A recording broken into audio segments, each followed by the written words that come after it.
Nauzubillahi minasyaitonirrajim. Bismillahirrahmanirrahim.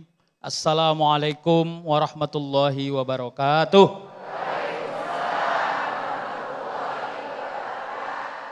Hamdan wa syukran lillah, salatan wa salaman ala Rasulillah la nabiyya ba'dah. Asyhadu an la ilaha illallah wa asyhadu anna Muhammadan abduhu wa rasuluh. Hasbunallah wa ni'mal wakil, ni'mal maula wa ni'man nasir, wa la haula wa la quwata illa billahil aliyil azim. Guru kita bersama, Yai Nur Fadilah, Yai Tile, yang masyhur fid dunya wal akhirah. Kita doakan beliau sehat dan seluruh kru-kru yang ada di Damai Indonesiaku dan kita semua. Tadi sudah disampaikan oleh Yai kita, dan saya kira ini menjadi kekuatan bersama kita. Kalau ditanya, apa pentingnya berzikir? Jawabannya Allah tidak ambil untung untuk berzikir itu. Jadi kalau bahasa Medannya jangan kemaruk kali. Tahu kemaruk? Jangan sok paten kali. Ya Allah, aku udah zikir 1000 nih, mana hasilnya? Nah, kalau you tanya apa hasilnya berzikir, hasil zikir itu tadi dalilnya sudah disebut. Ala bi zikrillahi tatmainnul qulub. Kalau kau punya masalah, tenang. Bukan masalah itu tidak ada, tapi masalah itu bisa diselesaikan. Hei ibu-ibu, suami ibu-ibu masalah enggak? Serius? Serius? Coba bayangin muka suami masing-masing. Udah? Bayangin muka suami masing-masing. Jangan suami orang. Udah? Kira-kira ibu bersyukur enggak punya suami kayak gitu? Yakin ya, kok agak ngemop tuh, bersyukur. Nah, sekarang pertanyaannya, suami ibu bersyukur nggak punya istri kayak ibu? Itu perlu ditanya. Jadi orang yang berzikir, keuntungannya membuat imunitas dirinya semakin bertambah. Bukan masalah nggak ada, tapi masalah bisa diselesaikan. Makanya hati-hati ya, itu kalau bawaan Medan tuh merepet aja, tahu merepet? Pokoknya urusan sejarah ada di situ, urusan nilai kemanusiaan ada di situ. Bayangkan itu ya, nonton TV suaranya kekencengan. Ditanya, hei kau, kok kencang kali suara TV kau itu? Sama aja kau kayak ayahmu, sama kayak kakekmu. Itu sejarah sudah itu. Kenapa? Kenapa harus panjang? Kalau you mau suruh matikan TV atau pelanin suara TV ya bilang aja. Kenapa? Karena emosional kita bekerja. Kita sering bergantung hanya kepada diri. Itu yang tidak boleh. Jadi kalau ditanya apa keuntungannya orang berzikir? Orang berzikir itu tahu diri. Tahu kemana dia mau bergantung. Tahu kemana dia mau menghadap. Tahu kalau dia punya masalah. Kepada Allah dia membalikkan semua keadaan itu. Itu kira-kira kalau kita bicara tuh. Di Al-Baqarah 152. Fazkuruni azkurkum washkuruli. Hai, hafal semua tuh saya dengar. Kata Allah, Allah mau bangun simbiosis yang mutualis tapi bukan kepentingan Allah, kepentingan manusia. Kalau kau ingat aku, kata Allah, aku ingat kau. Bagaimana Allah mengingat kita? Istiqomah. Capek enggak tinggal sholat. Enggak banyak duit masih bisa sedekah. Ada masalah dengan jiran, jiran tidak digosipin. Ada sesuatu yang jelek dalam perjalanan hidup kita, pandai mengambil langkah untuk mencari solusi. Bapak Ibu yang dirahmati Allah Subhanahu wa taala. Sakit. Siapa yang mau sakit? Siapa yang bisa nolak sakit? Terus maunya apa? Wah, itu kan maunya ibu, maunya Allah kan belum tahu. Pertanyaannya sakit musuh atau tidak? Kalau sakit sebagai musuh, orang yang tidak bisa bergantung kepada Allah, sakit akan menjadi cara kita mengintervensi Allah. Ya Allah, ya Tuhanku, aku ini tidak pernah tinggal sholat. Kok kau kasih aku sakit? Macam betul aja jadinya. Itu tetanggaku tidak pernah dia sholat, ku tengok tidak sakit dia. Enak kali ku tengok kayak dia itu. Tidak boleh. Kadang Allah kasih you punya penyakit karena Allah senang dengan ketaatanmu, senang dengan rasa tundukmu, senang dengan kemampuanmu merendahkan diri di hadapan Allah, bukan di hadapan makhluk. Jadi kalau ditanya, Apa energi zikir yang paling tinggi? Allah ingat kau dalam setiap keadaan. Jadi kalau berzikir tadi, ada zikir yang paling panjang, ada zikir yang paling pendek. Istighfar itu zikir yang paling baik. Bagaimana orang yang berzikir itu hubungan vertikalnya terjaga. Itu ada orang dagang. Dagangnya jualannya pulpen. Dia nawarin sama orang yang udah nggak sekolah lagi. Pertanyaannya mau nggak beli pulpen? Nggak mau. Tapi begitu ini orang tahu diri, orang yang pandai terus menghadap kepada Allah. Dia lihat pedagang pulpen bukan tentang apa yang dia jual, tapi tentang ini orang walaupun jualan pulpen berharap kepada Allahnya baik. Bayangkan ya, jual pulpen berapa untungnya? Tapi dia nggak mau jadi begal, dia nggak mau jadi pencuri, dia memilih tetap berjualan pulpen. Berarti sangka baiknya kepada rezeki Allah hidup. Maka ini orang dibuat Allah hidup untuk menolong dalam hatinya. Ya Allah, saya beli pulpennya bukan sebab kepentingan saya terhadap pulpen, tapi sebab saya ingin memudahkan urusan dia supaya tetap sangka baiknya terjaga kepada Engkau ya Allah. Kalau begini model hubungan kita sesama orang muslim, waduh cantik betul ini hidup ini. Tapi kan ini menjadi sulit ya. Kita ini apa? Suka melihat orang susah. Iya, susah melihat orang. Iya.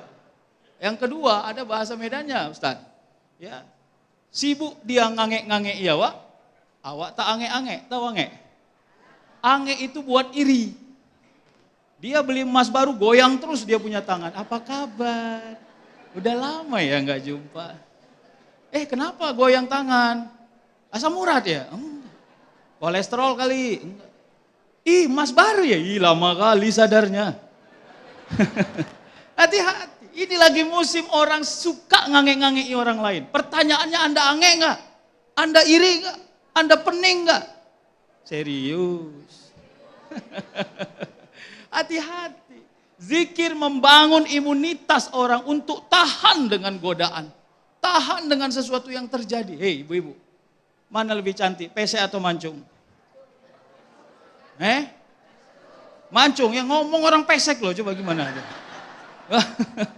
Mana lebih cantik pesek? Bapak-bapak nggak usah kita tanya, ibu-ibu. Ya. Kalau punya anak atau cucu, pengennya mancung atau pesek? Waduh, gagal kita menjadi orang pesek. Coba. Harusnya semua orang pesek membuat organisasi perpesekan di muka bumi ini. Untuk mengakomodir semua kepentingan orang-orang. Tapi orang pesek yang paham kendali mutu perjalanan hidupnya. Bismillahi tawakkaltu alallah. Walaupun pesek-pesek gini aku sudah punya suami. Suamiku pun tunduk sama aku. Waduh. Ibu-ibu, bapak-bapak. Begini. La yukallifullahu nafsan.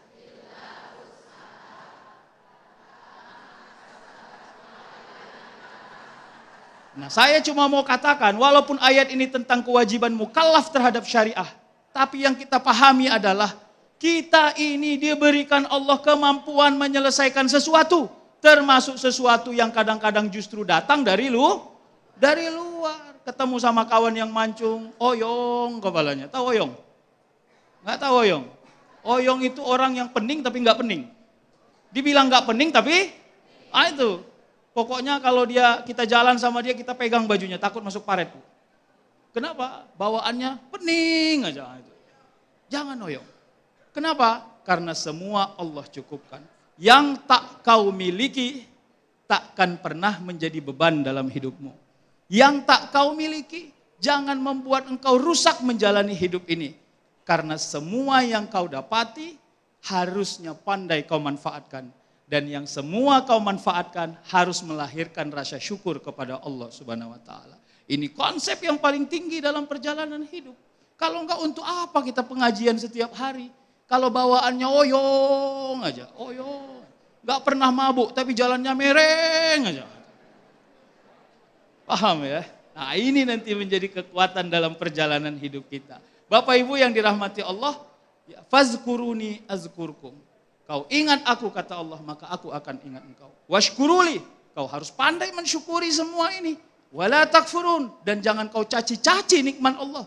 Kalau engkau caci-caci nikmat Allah, berarti kau tidak syukur kepada semua apa yang Allah beri. Jangan sampai ini menjadi bias terhadap perjalanan hidup kita. Jangan sampai ini merusak semua yang sudah kita kuatkan dalam perjalanan hidup. Karena Ustadz Sofyan sudah berdiri, maka saya harus cabut dari panggung ini. Terima kasih. Ikut-ikutan Ustadz Tila ini.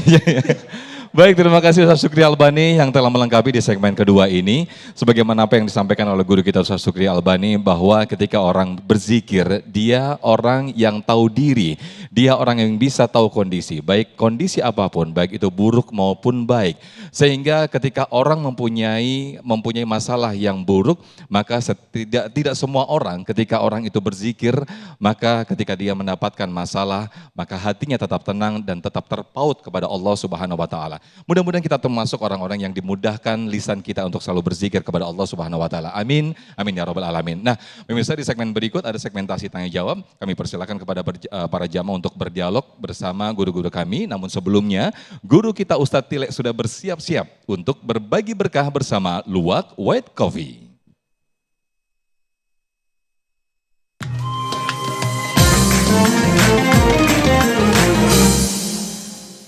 Iya, baiklah para jamaah, ibu bapak, kita kembali lagi bersama saya. Kali ini mau berbagi berkah bersama Luwak White Coffee. Jamaah yang beruntung dan bisa menjawab pertanyaan dari saya akan kasih hadiah 1 juta rupiah.